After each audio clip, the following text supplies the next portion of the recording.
عبداللہ بن شداد رضی اللہ تعالیٰ عنہ، ترمذی شریف کی حدیث ہے، وہ فرماتے ہیں کہ ایک موقع پہ نبی علیہ السلام کے ساتھ ہم نماز پڑھ رہے تھے، بس 4 رکعت والی نماز تھی۔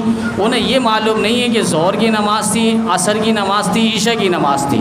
وہ کہہ رہے ہیں مجھے اتنا یاد ہے کہ 4 رکعت والی نماز نبی علیہ السلام پڑھا رہے تھے، ہم نبی علیہ السلام کے پیچھے سب باندھ کر نماز میں شامل تھے۔ نبی علیہ السلام سجدے میں گئے تو بہت لمبا سجدہ فرمایا۔ مجھے تشویش ہوئی، میں اس وقت چھوٹا تھا، میں نے سر اٹھا کر دیکھا کہیں ایسا تو نہیں کہ آقا مدنی کریم صلی اللہ علیہ وسلم دنیا سے رحلت فرما چکے، کوئی اور معاملہ تو نہیں۔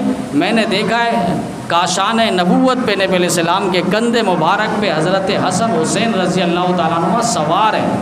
نبی علیہ السلام سجدے میں ہیں اور اس سجدوں میں کندھوں پر حسن و حسین سوار تھے، اور جب تک سوار رہے نبی علیہ السلام نے سجدے سے سر نہیں اٹھایا۔ یہ سبق دے رہے ہیں نواسوں کو کہ حسین میدان کربلا میں تمہیں بھی سجدے میں جانا ہوگا، اس وقت تک سر نہ اٹھانا جب تک تمہارا سر قلم نہ کر دیا جائے۔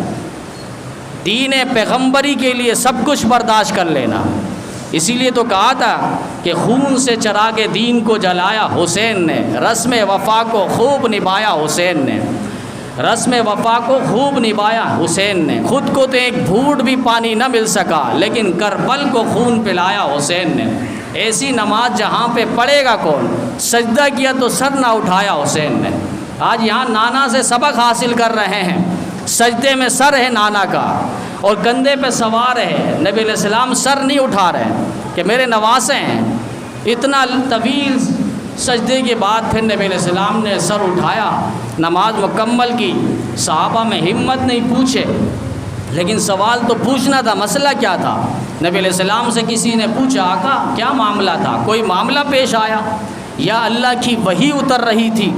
تو نبی علیہ السلام نے فرمایا کل ذالک لم یکن، اس طرح کچھ بھی نہیں ہے، میرے نواسے میرے کندھوں پہ سوار تھے، یہ 2 شہزادے جو آئے میرے کندھوں پر سوار تھے، اور مجھے اچھا نہیں لگا کہ جب تک یہ کندھے پر سوار ہو اور میں اٹھ جاؤں، ایسا نہیں ہے، جب تک یہ خود نہ ہٹے تب تک میں سجدے سے سر نہیں اٹھایا۔